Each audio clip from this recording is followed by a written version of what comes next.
हाँ जी, good morning students. हाँ, कल जो अपन ने लास्ट वीडियो में जो बातें कर रहे थे वो अपने सेल स्थिरांक की बात कर रहे थे, सेल कांस्टेंट की बात कर रहे थे। तो मैंने सेल कांस्टेंट को आपको रिप्रेजेंट करने का तरीका बताया था कि सेल कांस्टेंट को अपन एक्स से शो करते हैं। किससे दिखाया था अपन ने? एक्स से बताया था कि जो मेरा सेल कांस्टेंट होता है गुरुजी वो मेरा एक्स होता है। और एक्स बराबर मैंने लिखा था कि जो क्या होता है एल अपॉन ए होता है। क्या होता है? एल अपॉन ए। जहाँ पे एक्स क्या है? मेरा सेल कांस्टेंट है। क्या है? Cell constant. क्या बातें करी थी अपन ने? एक्स क्या है? मेरा सेल कांस्टेंट। और एल क्या होती है? एल होती है जो मेरा चालकतार होता है उसकी लंबाई, मतलब उसकी लेंथ। क्या होती है? लेंथ। और ए क्या होता है? उस चालकतार का अनुप्रस्थ काट क्षेत्रफल। सॉरी, लेंथ क्या होती है? दो इलेक्ट्रोड के मध्य की दूरी। दो इलेक्ट्रोड के मध्य की दूरी क्या होती है? लेंथ होती है मेरी, ठीक है। और ए क्या होता है? जो चालकतार होता है उसका अनुप्रस्थ काट क्षेत्रफल। उसका अनुप्रस्थ काट क्षेत्रफल मतलब उसका क्या? Cross section area. Area, cross section area. ठीक है। तो ध्यान दे, सेल कांस्टेंट क्या होता है? मैंने दूसरा तेरे को सेल कांस्टेंट की रेजिस्टेंस मतलब प्रतिरोध और विशिष्ट प्रतिरोध का अनुपात भी बताया था, और विशिष्ट चालकता और चालकता का अनुपात भी बताया था। याद आ रहा है कुछ? ठीक है। उसके अलावा ये तीसरी डेफिनेशन है सेल कांस्टेंट की। वो क्या है? किसी सेल के दो इलेक्ट्रोडों के मध्य की दूरी, किसी सेल के दो इलेक्ट्रोड के मध्य की दूरी और इलेक्ट्रोड के अनुप्रस्थ काट क्षेत्रफल का अनुपात सेल कांस्टेंट के बराबर होता है। दोबारा समझो, क्योंकि आपको मैं जैसा बोलूंगा वैसा लिखना पड़ेगा। किसी सेल के दो इलेक्ट्रोडों के मध्य की दूरी और उस इलेक्ट्रोड के अनुप्रस्थ काट क्षेत्रफल का अनुपात सेल स्थिरांक के बराबर होता है। इसे के सेल से या एक्स से प्रदर्शित करते हैं। कोई प्रॉब्लम? इसके अलावा मैंने तेरे को क्या बताया था? जो सेल कांस्टेंट होता है एक्स, वो किसके बराबर होता था? कप्पा अपॉन सी। इसके अलावा मैंने तेरे को सेल कांस्टेंट किसके बराबर बताया था गुरुजी? मैंने बताया था आर अपॉन रो के। ठीक है, याद आ रहा कुछ? मतलब एक्स होता है विशिष्ट चालकता और चालकता का अनुपात, प्रतिरोध और विशिष्ट प्रतिरोध का अनुपात भी किसके बराबर होता है? मेरा सेल कांस्टेंट के बराबर होती है। तीनों डेफिनेशन लिखनी है आपको। पहली डेफिनेशन ये लिखोगे, किसी चालकतार के दो इलेक्ट्रोडों के मध्य की दूरी और इलेक्ट्रोड के अनुप्रस्थ काट क्षेत्रफल का अनुपात सेल स्थिरांक कहलाता है। ठीक है। और x बराबर एल अपॉन ए लिख दोगे। उसके बाद में दूसरी डेफिनेशन ये लिखोगे, तीसरी डेफिनेशन ये लिखोगे। मतलब विशिष्ट चालकता और चालकता का अनुपात भी सेल स्थिरांक कहलाता है, प्रतिरोध और विशिष्ट प्रतिरोध का अनुपात भी सेल स्थिरांक कहलाता है। हो गई बात क्लियर? क्वेश्चन आएगा 1 नंबर का, सेल स्थिरांक किसे कहते हैं समझाओ, तो तीनों डेफिनेशन लिख देगा, 1 नंबर वो तेरे को दे देगा। कोई भी 1 नंबर तेरा नहीं काट सकता। यहां तक किसी को कोई प्रॉब्लम? ठीक है मेरे भाई। अब आगे चलते हैं। सेल स्थिरांक के बाद अपन चलते हैं, एक तो आएगा तेरा विशिष्ट तो एक तो आएगी चालकता, एक तो कौन सी चालकता आएगी? एक तो तेरी मोलर चालकता और एक है तेरी तुल्यांकी चालकता। तो हेडिंग लगा लो सभी बच्चे, मोलर चालकता। क्या लगाओगे? मोलर चालकता। हालांकि तुम्हारे सिलेबस में तुल्यांकी चालकता है, मोलर चालकता का कोई इश्यू नहीं है, पर तेरे को पता होना चाहिए कि मेरी मोलर चालकता होती क्या है। ठीक है, हेडिंग लगा ले मोलर चालकता। मोलर चालकता। ठीक है। दूसरी पढ़ेंगे अपन क्या? तुल्यांकी चालकता। ठीक है, मोलर चालकता और तुल्यांकी चालकता। ठीक है। जो मोलर चालकता है उसको मैं लेमडा एम से शो करता हूं, और जो तुल्यांकी चालकता है उसको मैं लेमडा इक्विवेलेंट से शो करता हूं। क्यों? क्योंकि जो मोलर चालकता है इसको इंग्लिश में बोलूंगा मोलर कंडक्टेंस या मोलर कंडक्टिविटी। ठीक है। जो तुल्यांकी चालकता है इसको मैं इंग्लिश में बोलूंगा इक्विवेलेंट कंडक्टेंस। क्या बोलूंगा? Equivalent conductance. इसलिए इक्यू लिखा और इसलिए एम लिखा, मोलरता एम से शो करती है। तेरे को इन दोनों का सिर्फ फॉर्मूला याद रखना है। याद कैसे? जो लेमडा एम होता है गुरुजी, ये होता है मेरा kappa into 1000 divided by capital M. और यहाँ पे जो लेमडा इक्विवेलेंट का फॉर्मूला आएगा वो आएगा तेरा kappa into 1000 divided by N. जहां पे एम क्या है? एम तो क्या है? मेरी मोलरता। एम क्या है? मोलरता। और एन क्या है मेरी? एन है गुरुजी मेरी नॉर्मलता। क्या है? नॉर्मलता। कप्पा का तुझे पता ही है, कप्पा क्या है? विशिष्ट विशिष्ट चालकता। कप्पा क्या है? विशिष्ट चालकता। ठीक है, लेमडा एम क्या है? मोलर चालकता। लेमडा इक्विवेलेंट क्या है? तुल्यांकी चालकता। बस तेरे को ये दो फॉर्मूले पता होना चाहिए। ठीक है, तो कॉपी में एज इट इज लिखेगा सारणी बना के। उसके बाद में अपने सिलेबस पे चलते हैं। अपना सिलेबस में सिर्फ तुल्यांकी चालकता है, तो तुल्यांकी चालकता को ढंग से पढ़ेंगे। मोलर चालकता 12th में है, आपने बहुत अच्छे से पढ़ के आए हो क्योंकि सब 12th पास हो तुम। ठीक है, तो मैं बात करता हूं आगे। अपना जो टॉपिक है वो है तुल्यांकी चालकता। क्या है? तुल्यांकी चालकता। क्या होती है तेरी तुल्यांकी चालकता? कैसे डिफाइन करते हैं इसको? लेमडा इक्विवेलेंट से शो करते हैं तुल्यांकी चालकता को। ठीक है मेरे भाई, अपन बात कर रहे हैं किसकी? तुल्यांकी चालकता की। होती क्या है मेरी तुल्यांकी चालकता गुरुजी? ठीक है, तो डेफिनेशन में क्या लिखेगा तू देख। डेफिनेशन में लिखेगा 1 ग्राम, कितना ग्राम? 1 ग्राम तुल्यांक। क्या लिखेगा? 1 ग्राम तुल्यांक विद्युत अपघट्टे या विद्युत अपघट्टे। 1 ग्राम तुल्यांक विद्युत अपघट्टे रखने वाले, क्या? 1 ग्राम तुल्यांक विद्युत अपघट्टे रखने वाले विलयन की चालकता। किसकी चालकता? विलयन की चालकता। विलयन की चालकता क्या कहलाती है मेरी? तुल्यांकी चालकता कहलाती है। 1 ग्राम तुल्यांक विद्युत अपघट्टे रखने वाले विलयन की चालकता तुल्यांकी चालकता कहलाती है। यहां तक किसी को कोई प्रॉब्लम? अरे कोई प्रॉब्लम? ठीक है, कोई दिक्कत यहां तक है। ठीक है, दूसरी मतलब 1 ग्राम तुल्यांक विद्युत अपघट्टे रखने वाले विलयन की चालकता क्या कहलाती है मेरी? तुल्यांकी चालकता। ये तो हो गई नॉर्मल डेफिनेशन। ठीक है, अब सर इसकी स्टैंडर्ड डेफिनेशन क्या होती है वो देख। इसको कैसे शो करेगा? ठीक है, एक तरफ मैंने पॉजिटिव टर्मिनल, दूसरी तरफ मैंने नेगेटिव टर्मिनल। इसको तो पॉजिटिव टर्मिनल, इसको नेगेटिव टर्मिनल, दोनों को डिप कर दिया किसी सेल में। किसमें डिप कर दिया? किसी सेल में। इन दोनों के बीच की डिस्टेंस कितनी है गुरुजी? 1 सेंटीमीटर। कितनी? 1 सेंटीमीटर। ठीक है, और जो इसमें तूने इलेक्ट्रोलाइट लिया वो क्या है? वो तूने बोला 1 ग्राम तुल्यांक, तो 1 ग्राम तुल्यांक या ग्राम इक्विवेलेंट। 1 ग्राम तुल्यांक को इक्विवेलेंट बोलते हैं। ठीक है, पर एमएल। ठीक है, 1 ग्राम तुल्यांक भी बोलते हैं इसको, 1 ग्राम तुल्यांक। ठीक है, कोई दिक्कत इस चीज में? हाँ, तो डेफिनेशन क्या हो गई? विद्युत अपघट्टे चालक में 1 ग्राम तुल्यांक भार को VML विलयन में घोलकर 1 सेंटीमीटर दूरी पर स्थित 2 समानांतर इलेक्ट्रोडों के मध्य रखने पर सभी आयनों द्वारा उत्पन्न चालकता को तुल्यांकी चालकता कहते हैं। दोबारा समझ, स्टैंडर्ड डेफिनेशन तो मैंने लिख दिया। 1 ग्राम तुल्यांक विद्युत अपघट्टे रखने वाले विलयन की चालकता तुल्यांकी चालकता कहलाती है। अथवा लगाने के बाद में तू ये डायग्राम बनाएगा, और डायग्राम बनाने के बाद में तू लिखेगा इसकी डेफिनेशन। क्या? किसी विद्युत अपघट्टे चालक के 1 ग्राम तुल्यांक भार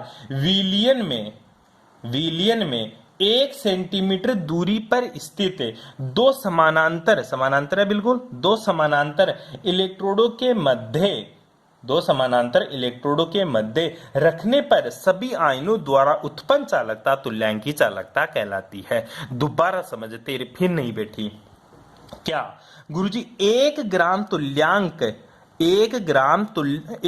तुल्यांक विलयन को 1 सेंटीमीटर दूरी पर स्थित 2 समानांतर इलेक्ट्रोडों के मध्य रखने पर आयनों द्वारा उत्पन्न चालकता तुल्यांकी चालकता कहलाती है। और एक बार ध्यान दे, देख तूने कितना ग्राम तुल्यांक सॉल्यूशन भरा? गुरुजी मैंने छोड़ दे इसको। 1 ग्राम तुल्यांक सॉल्यूशन भरा। ठीक है, क्या लगा दिया? 2 इलेक्ट्रोड। कैसे? समानांतर, बीच की दूरी 1 सेंटीमीटर। ठीक है, इन आयनों की वजह से 1 ग्राम जो तुल्यांक है ना, ये आयन है ना, इन आयनों की वजह से जो चालकता उत्पन्न होगी उसी को क्या बोलूंगा मैं? तुल्यांकी चालकता। तो दोबारा समझ, 1 ग्राम तुल्यांक विलयन को 2 समानांतर इलेक्ट्रोडों के मध्य 1 सेंटीमीटर दूरी पर रखने पर उन आयनों द्वारा उत्पन्न चालकता तुल्यांकी चालकता कहलाती है। ठीक है, ये तेरी थोड़ी स्टैंडर्ड डेफिनेशन हो गई। दोनों डेफिनेशन लिखेगा, डायग्राम बनाएगा। ठीक है, उसके बाद में इसका फॉर्मूला लिखेगा। फॉर्मूला कैसे लिखेगा वो भी तू देख ले एक बार के लिए, क्योंकि तेरे लिए फॉर्मूला इंपॉर्टेंट है।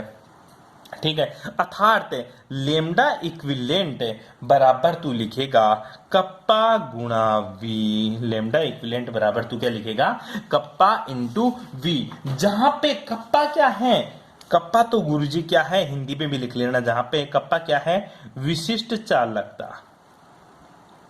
क्या है, विशिष्ट चालकता, स्पेसिफिक कंडक्टेंस। और वी क्या है, वॉल्यूम। वॉल्यूम क्या है, 1 ग्राम तुल्यांक रखने वाले विलयन का आयतन। वी क्या है, 1 ग्राम तुल्यांक, हिंदी में भी लिखेगा 1 ग्राम तुल्यांक रखने वाले विलयन का आयतन, रखने वाले विलयन का आयतन किसके बराबर है, ये क्या है, लेमडा इक्विवेलेंट तुल्यांकी चालकता, इक्विवेलेंट कंडक्टेंस। ठीक है, हो गई डेफिनेशन सिंपल सी। तो ये तेरे को फॉर्मूला आना चाहिए। ठीक है, कोई दिक्कत। इसके अकॉर्डिंग तू तुल्यांकी चालकता की डेफिनेशन क्या लिख सकता है कि मेरी जो तुल्यांकी चालकता, तीसरी डेफिनेशन बता रहा हूं। पहली तो 1 ग्राम तुल्यांक विद्युत, ये तो सबसे स्टैंडर्ड है ही है। 1 ग्राम तुल्यांक विद्युत अपघटे रखने वाली विलयन की चालकता क्या कहलाती है, तुल्यांकी चालकता। इसमें क्या किया फिर, अथवा ठीक है, 2 इलेक्ट्रोडों के मध्य, 2 इलेक्ट्रोडों को समानांतर, 2 इलेक्ट्रोड थे समानांतर, बीच की दूरी 1 सेंटीमीटर, और इसमें क्या डाल दिया, 1 ग्राम तुल्यांक सॉल्यूशन। तो 1 ग्राम तुल्यांक सॉल्यूशन के द्वारा 2 समानांतर इलेक्ट्रोड जो कि 1 सेंटीमीटर की दूरी पर रखे हुए द्वारा उत्पन्न चालकता तुल्यांकी चालकता कहलाती है। अब आ जाती है तीसरी डेफिनेशन। तीसरी डेफिनेशन क्या आ गई, विशिष्ट चालकता तथा 1 ग्राम तुल्यांक रखने वाले विलयन के आयतन का गुणनफल तुल्यांकी चालकता कहलाती है। क्या आएगी, तुल्यांकी चालकता, विशिष्ट चालकता तथा 1 ग्राम तुल्यांक रखने वाले विलयन के आयतन का गुणनफल तुल्यांकी चालकता के बराबर होता है। ये तीनों डेफिनेशन तुझे लिखनी है। कोई प्रॉब्लम यहां तक रहे, अरे कोई प्रॉब्लम, ठीक है। अब इसको अपन ड्राइव करते हैं आगे फॉर्मूले को, कप्पा इंटू वी, ठीक है, कप्पा इंटू वी। अब सिंपल सी बात लिखता हूं मैं आगे थोड़ा सा, कप्पा गुणा वी। अब एक बात लिखना, देख सिंपल सी बात लिखते हैं, जो एन जी है ना, एन क्या है तेरा, नॉर्मल, एन क्या तेरा, नॉर्मल, एन क्या है तेरा, नॉर्मल, नॉर्मल मतलब नॉर्मलता। ठीक है, तो एन ग्राम तुल्यांक, एन ग्राम तुल्यांक, इसको इक्वेशन नंबर 1 लगा देना मेरे भाई। ठीक है, एन ग्राम तुल्यांक रखने वाले, एन ग्राम तुल्यांक रखने वाले, एन ग्राम तुल्यांक रखने वाले विलयन का आयतन, विलयन का आयतन, एन ग्राम तुल्यांक रखने वाले विलयन का आयतन कितना माना मैंने, 1000 ml, क्योंकि मैं ml में लेके चल रहा हूं, या 1 लीटर लिख दे। ठीक है, तो बता 1 ग्राम, यहां n ग्राम था, 1 ग्राम तुल्यांक, कितना ग्राम, 1 ग्राम तुल्यांक रखने वाले विलयन का आयतन, आयतन को किसी लिखा दू, v बराबर कितना हो जाएगा गुरुजी, 1000 डिवाइडेड बाई n ml। ठीक है, सिंपल सी बात है, n हो गया। ठीक है, ये इसका आयतन हो गया। ठीक है, तो v का मान कितना है, 1000 बटा n, तो v बराबर 1000 बटा n। ये जो वैल्यू है ना, ये कहां पुट कर दी गुरुजी, ये मैंने इक्वेशन नंबर 1 में v की वैल्यू पुट कर दी। तो तेरा जो लेमडा इक्विवेलेंट आ गया, वो क्या आ गया गुरुजी, वो आ गया मेरा kappa into 1000 divided by n।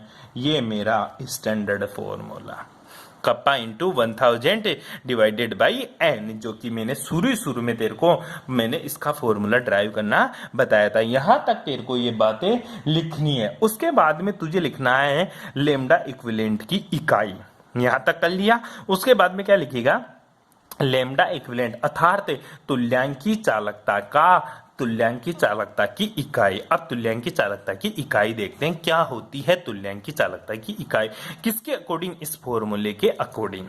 ठीक है, आगे चलते हैं। हाँ जी, तेरे पास ये वैल्यू आ गई, lambda equivalent equals to kappa into 1000 divided by n।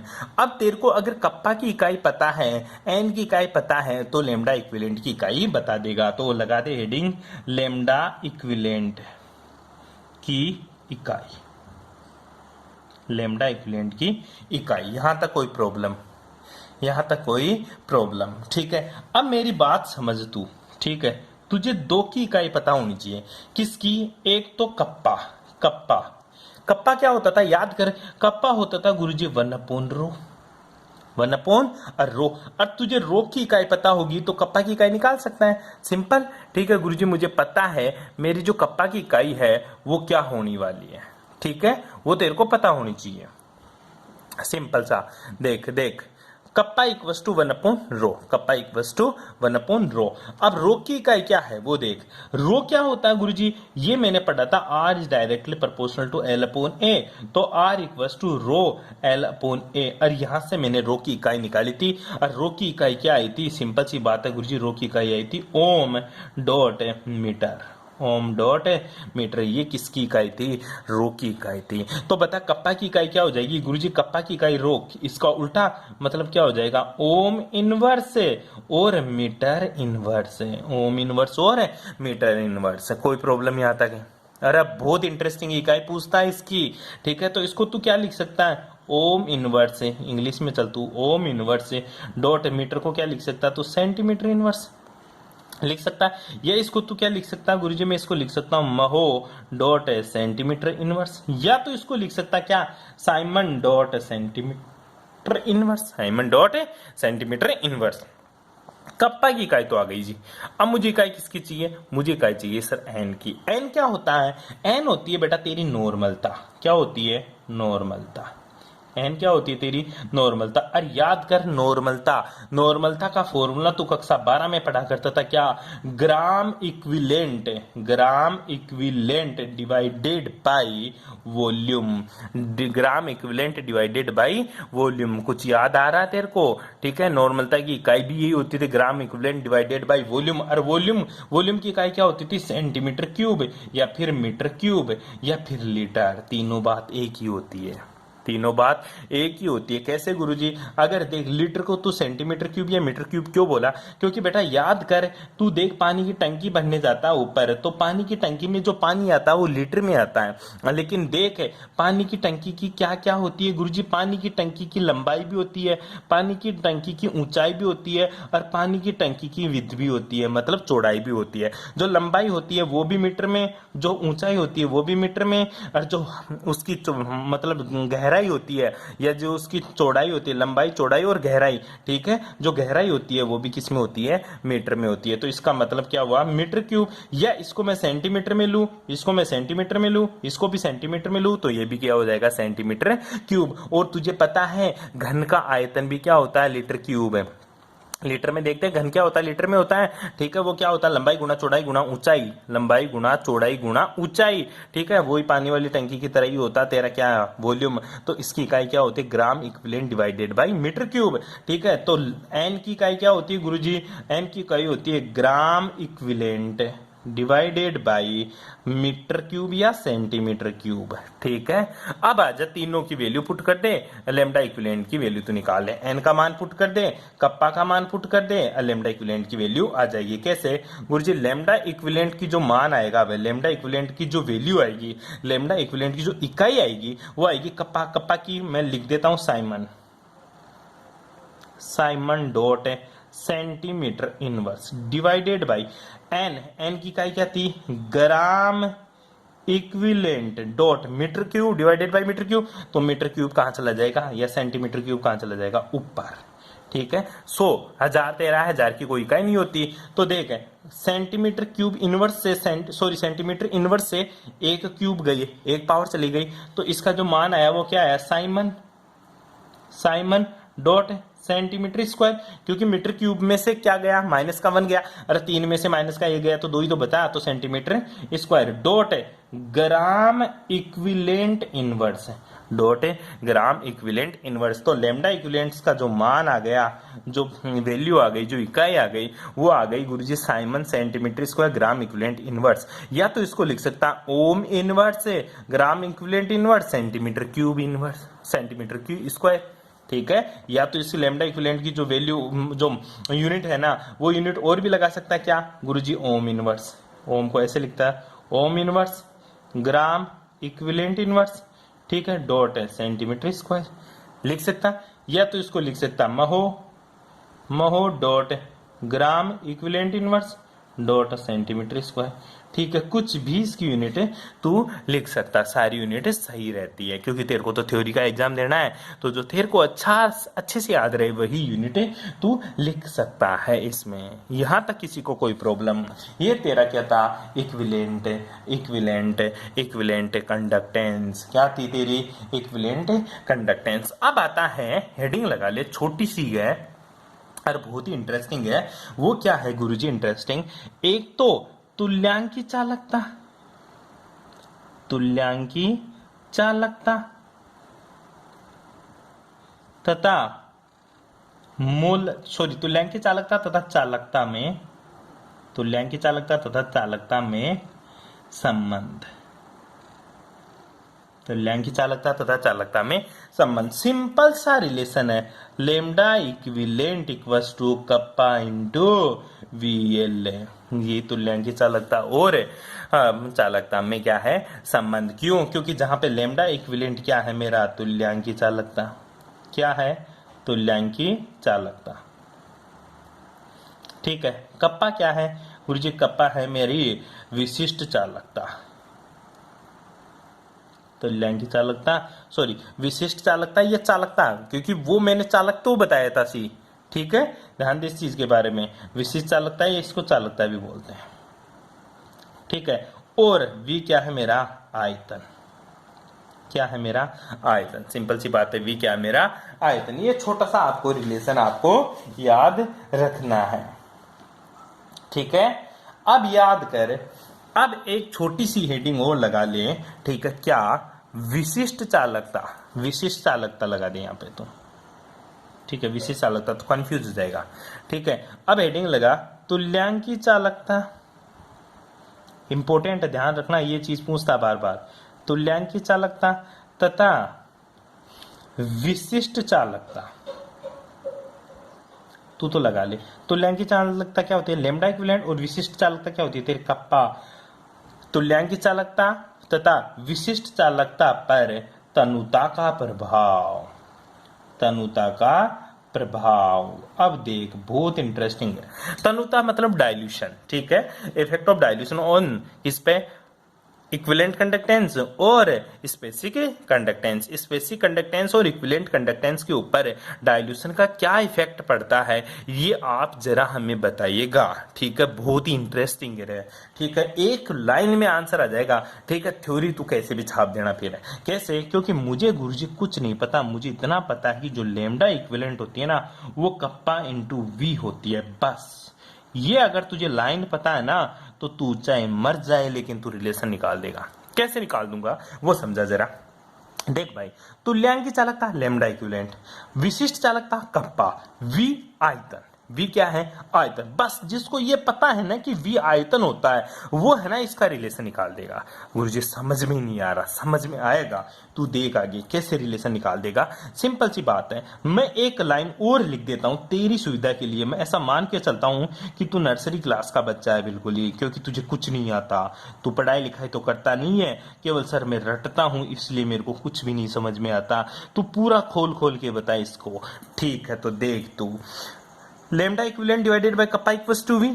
Kappa को मैंने इधर ले गया। अब एक बात बता, V क्या है? बस तेरे को इतना सा पता होना चाहिए, V क्या है? V तो आयतन है रे भाई, कितनी बार बोलेगा? V क्या है? आयतन। एक बात बता, तू आयतन है, आयतन क्या है? आयतन। अगर तनुता, तनुता का मतलब देख, दो चीज होती है, एक तो डाइल्यूट, डाइल्यूट मतलब तेरा तनुता, एक होता तेरा कंसंट्रेट, कंसंट्रेट का मतलब सांद्र। डाइल्यूट का मतलब होता है तनु, तनु। मैं तेरे को बोलता हूं कि तू सल्फ्यूरिक एसिड को डाइल्यूट कर, तो तू क्या करता है? गुरुजी में पानी डाल देता हूं उसमें। अरे पागला गया क्या? किसी भी एसिड को डाइल्यूट करने के लिए पानी नहीं डालते, बल्कि पानी में सल्फ्यूरिक एसिड डालते हैं। ठीक है, अच्छा वो बात अलग है, हाँ समझ गया। ठीक है, अब बात समझ। मैं बोल रहा हूं तेरे पास एक चाशनी का घोल है, मैं बोलूं इसको तू डाइल्यूट कर। डाइल्यूट करेगा तो तू क्या करेगा? चाशनी में थोड़ा पानी मिला देगा। तो बता, पानी मिलाने से उसका आयतन बढ़ा या घटा? मैंने बोला तेरी चाशनी है जो ज्यादा मीठी हो गई, मैं बोल रहा हूँ इसका मीठा कम कर। मीठा कम करेगा तो तू क्या करेगा? तू जाएगा और इसमें पानी मिला देगा। ठीक है, तो तू जैसे ही पानी मिलाएगा, ठीक है, तो पानी मिलाएगा तो क्या करेगा? गुरुजी उसका वॉल्यूम बढ़ जाएगा। बिल्कुल, जो 1 कप चाय बना रहा था वो 2 कप हो जाएगा, क्योंकि मीठा ज्यादा था, तूने पानी मिला दिया या दूध मिला दिया, तो क्या हो गई सर, चाशनी कम हो गई, चीनी कम हो गई, चीनी कम हुआ तो मीठा कम हुआ, क्यों, और तो आयतन बढ़ गया। क्या बढ़ गया? आयतन। तो तनुता का मतलब है आयतन बढ़ाना। तनुता का मतलब क्या? आयतन बढ़ाना, क्योंकि तनुता बढ़ाने के लिए तू क्या मिलाएगा? पानी, और पानी मिलाते ही उसका वॉल्यूम बढ़ जाएगा। तो ध्यान दे, वॉल्यूम बढ़ेगा तो तनुता बढ़ाने पर, अर्थात वॉल्यूम बढ़ाने पर, मैं बोलूंगा तो ऐसे कि तनुता बढ़ाने पर, लेकिन तू एक्चुअल में समझेगा क्या? आयतन बढ़ाने पर। ठीक है, तो सोचे कि तुल्यांकी चालकता और विशिष्ट चालकता पर तनुता का क्या प्रभाव पड़ता है, कि तनुता बढ़ाऊं या घटाऊं, इसका इन दोनों पर क्या प्रभाव पड़ेगा। तो सिंपल सा रिलेशन है, अगर गुरुजी तू तनुता बढ़ाएगा अर्थात वॉल्यूम बढ़ाएगा, मैं बोल रहा हूं ना वैसा वैसा लिखते भी जाना, तू आयतन बढ़ाएगा अर्थात गुरुजी में वॉल्यूम बढ़ाऊंगा, तो लेमडा इक्विवेलेंट तो बढ़ जाएगा और कप्पा घट जाएगा। लेमडा इक्विवेलेंट तो बढ़ जाएगा और कप्पा घट जाएगा। ऐसा क्यों? क्योंकि lambda equivalent is directly proportional to V और lambda is inversely proportional to kappa. बैठी चीज समझ में? आयतन बढ़ाने के साथ साथ तुल्यांकी चालकता तो बढ़ती है और उसकी विशिष्ट चालकता घटती, अर्थात तनुता बढ़ाने पर तुल्यांकी चालकता बढ़ती है और विशिष्ट चालकता घटती है। बस यही रिलेशन तुझे याद करना है कि गुरुजी आयतन बढ़ाने पर तुल्यांकी चालकता बढ़ती है और विशिष्ट चालकता घटती है। ये तो तूने इक्वेशन से बता दिया।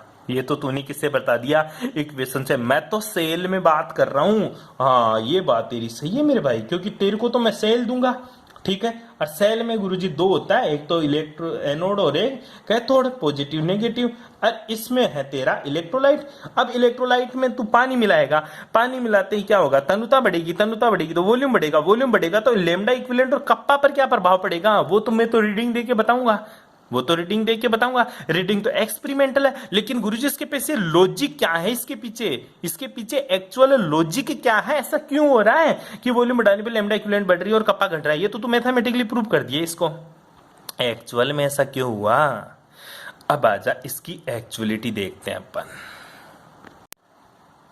हाँ देख, मैं बता रहा था एक्चुअल में इसका रीजन क्या है गुरुजी ऐसा होना, तो इससे वापस आजा, तेरे को बता देता हूँ। वॉल्यूम बढ़ेगा, वॉल्यूम कब बढ़ेगा? जब तनुता बढ़ेगा, तो लेमडा इक्विवेलेंट तो बढ़ेगा और कप्पा क्या हो जाएगा? घट जाएगा। ठीक है गुरुजी, ये तो तूने मैथमेटिकली प्रूव कर दिया। एक्चुअल में रीजन बताना। पहली चीज तो तेरे को एक्चुअल रीजन पता करने के लिए तुझे ये पता होना चाहिए कि ये कप्पा एक्चुअल में होता क्या है। एक्चुअल में होता क्या है ये तो बहुत बार पढ़ लिया। ये तो क्या होता है मेरा? विशिष्ट चालकता। क्या होती है? विशिष्ट चालकता। ठीक है, ये तो बता। अरे तो विशिष्ट चालकता होती है, पर इसकी डेफिनेशन क्या होती है? याद रखे, विशिष्ट चालकता क्या होती है? विशिष्ट चालकता इकाई आयतन में विद्युत धारा ले जाने वाले आयनों की संख्या पर निर्भर करती है। विशिष्ट चालकता किसके ऊपर डिपेंड करती है गुरुजी? इकाई आयतन में विद्युत धारा ले जाने वाले आयनों की संख्या पर निर्भर करती है। मान ले ये इकाई आयतन है, छोटे छोटे इकाई आयतन है, मैंने डिब्बे डिब्बे बना दिए। क्या बना दिए? डिब्बे डिब्बे बना दिए। डिब्बे का मतलब ये नहीं है, ये है यूनिट वॉल्यूम। क्या है? Unit volume. ठीक है, इकाई आयतन। छोड़ बात को। ठीक है, विशिष्ट चालकता क्या होती है गुरुजी? इकाई आयतन में विद्युत धारा ले जाने वाले आयनों की संख्या पर निर्भर करती है। ठीक है, अब देख, इस विशिष्ट आयतन में इस डिब्बे में मान ले कितने अणु थे? 5। तो सब में कितने थे? 5 इकाई आयतन में कितने थे? 5। ठीक है, सब में 5 आयन थे। तो 5 आयन क्या कर रहे थे? ये 5 आयन मिलकर विद्युत धारा ले जा रहे थे, मतलब इलेक्ट्रॉन लेके जा रहे थे। इलेक्ट्रॉन लेके जाना मतलब इलेक्ट्रॉन का फ्लो होता है, तो कंडक्टेंस आती है, विद्युत धारा आती है। बोलते हैं तो शुरू से पढ़ता आ रहा है कि इलेक्ट्रॉन की दिशा की विपरीत दिशा में विद्युत धारा बहती है। तो ये 5 इलेक्ट्रॉन अगर विद्युत धारा को लेके जाएंगे तो 5 इलेक्ट्रॉन जितनी कंडक्टेंस आएगी। पर एक बात सोच, पहले आयतन यहां तक भरा हुआ था, ठीक है, और एक छोटे से यूनिट वॉल्यूम में कितने थे? 5 थे। ठीक है, सोच में इस आयतन को बढ़ा दिया, यहां तक कर दिया, तो ये इस डिब्बे में अब क्या 5 इलेक्ट्रॉन रहेंगे क्या? नहीं गुरुजी, अब तो डिस्ट्रीब्यूट हो जाएंगे, जगह और मिल गई। तो अब कितने रह जाएंगे? यहां तक चले जाएंगे तो 4 ही रह जाएंगे। कितने रह जाएंगे? 4। वॉल्यूम बढ़ाने के साथ साथ इकाई आयतन में उपस्थित इलेक्ट्रॉन की संख्या में कमी होती है। वॉल्यूम बढ़ाने, आयतन बढ़ाने के साथ, तनुता बढ़ाने के साथ साथ इकाई आयतन में उपस्थित इलेक्ट्रॉन की संख्या में कमी होती है, जिसके फलस्वरूप कंडक्टेंस घटती है। जिसके फलस्वरूप कंडक्टेंस घटती है। आयतन बढ़ाएगा तो गुरुजी प्रति एकांक आयतन में उपस्थित इलेक्ट्रॉन की संख्या में कमी आती है, जिसकी वजह से विशिष्ट चालकता घटती है। सिंपल सा रीजन बेटी। अब बात आता है सर इक्विवेलेंट, लैम्डा इक्विवेलेंट क्यों बढ़ जाता है? तो ये तो मान लिया क्योंकि आयतन बढ़ेगा तो। अरे छोड़, एक बात सोच, एक कमरा था, ठीक है, तुम्हारा रूम है, ठीक है, क्लास रूम है, उसमें तुम 50 बच्चे आ सकते हो, ठीक है, 50 बच्चे आ सकते हो, और वो भी बिल्कुल पास पास में, मतलब एक दूसरे के बिल्कुल पास पास में। तो इकाई आयतन देखूं, मैं बोलूं कि इकाई आयतन में कितने बच्चे बैठे हैं, जैसे 2 बच्चे बैठे थे, बिल्कुल पास पास थे, 50 बच्चे आ सकते हैं, 50 फिक्स थे। अब मैं तुम 50 बच्चों को ही 100 जिसमें 100 बच्चे बैठ सकते उस वाले रूम में ले गया, तो तुम क्या दूर दूर बैठोगे? क्या बैठोगे? दूर दूर बैठोगे। तो इकाई आयतन में कमी आई ना। पहले पास पास में बैठे थे, छोटी सी जगह पे एक ही बेंच के ऊपर 2 जने बैठे थे, अब एक बेंच के ऊपर 1 जना बैठेगा, आराम से मस्ती से बैठेगा, ठीक है। तो क्या हुआ? इलेक्ट्रॉन की संख्या में कमी आई, तुम्हारी संख्या में कमी आई, एक बेंच के ऊपर उपस्थित बच्चों की संख्या में कमी आई। सेम खेल यहां होता है। इकाई आयतन में पहले 5 जने बैठे थे, तूने वॉल्यूम और बढ़ा दिया, पानी मिला दिया, तो इलेक्ट्रॉन को जगह मिल गई घूमने के लिए, तो यहां से यहां चला गया, तो अब कितने रह गए? 4 रह गए। इसलिए यूनिट वॉल्यूम में इलेक्ट्रॉन की संख्या में कमी आ जाती है, जिसकी वजह से विशिष्ट चालकता घटती है। अब आती है लैम्डा इक्विवेलेंट। तो लैम्डा इक्विवेलेंट क्यों बढ़ता फिर? अब बात को समझ, लैम्डा इक्विवेलेंट क्यों बढ़ता है? लैम्डा इक्विवेलेंट का मतलब होता क्या है? ठीक है, लैम्डा इक्विवेलेंट का मतलब होता है गुरुजी 1 मोल विद्युत अपघट्य रखने वाले विलयन, 1 मोल विद्युत अपघट्य रखने वाले विलयन के आयतन में वृद्धि हो जाती है। नहीं बेटा, बिल्कुल भी नहीं बेटा। अरे कैसे बैठेगा? जो लैम्डा इक्विवेलेंट होता है ना, इसका मतलब हुआ 1 ग्राम इक्विवेलेंट। हर बार बोल रहा हूं मैं क्या? 1 ग्राम इक्विवेलेंट, ठीक है, 1 ग्राम इक्विवेलेंट। अब तू वॉल्यूम बढ़ाएगा ना, क्या बढ़ाएगा? वॉल्यूम बढ़ाए। सिंपल से देख ले तो अगर वॉल्यूम बढ़ाएगा ना तो डिसोसिएशन कांस्टेंट बढ़ जाएगा, वियोजन की मात्रा बढ़ जाती है। बस इतना सा याद रख ले, वियोजन की मात्रा बढ़ जाती है, इसलिए लैम्डा इक्विवेलेंट बढ़ती है। इतना सा याद रख ले। क्यों? 1 ग्राम इक्विवेलेंट था, 1 ग्राम इक्विवेलेंट था। पहले मॉलिक्यूल्स पास पास में थे, मतलब गाढ़ा जुड़ रखे थे, एक दूसरे के साथ जुड़ रखे थे, जुड़ रखे थे।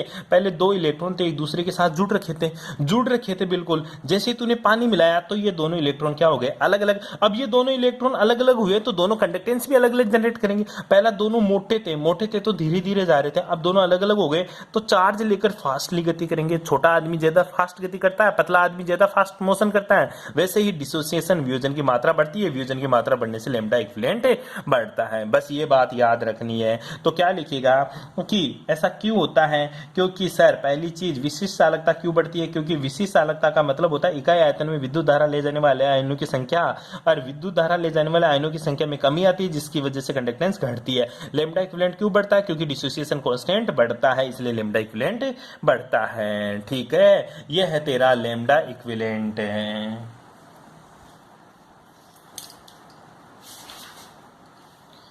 ठीक है, समझ गया? आगे की बातें करेंगे अपन नेक्स्ट क्लास में। Thanks for cooperation.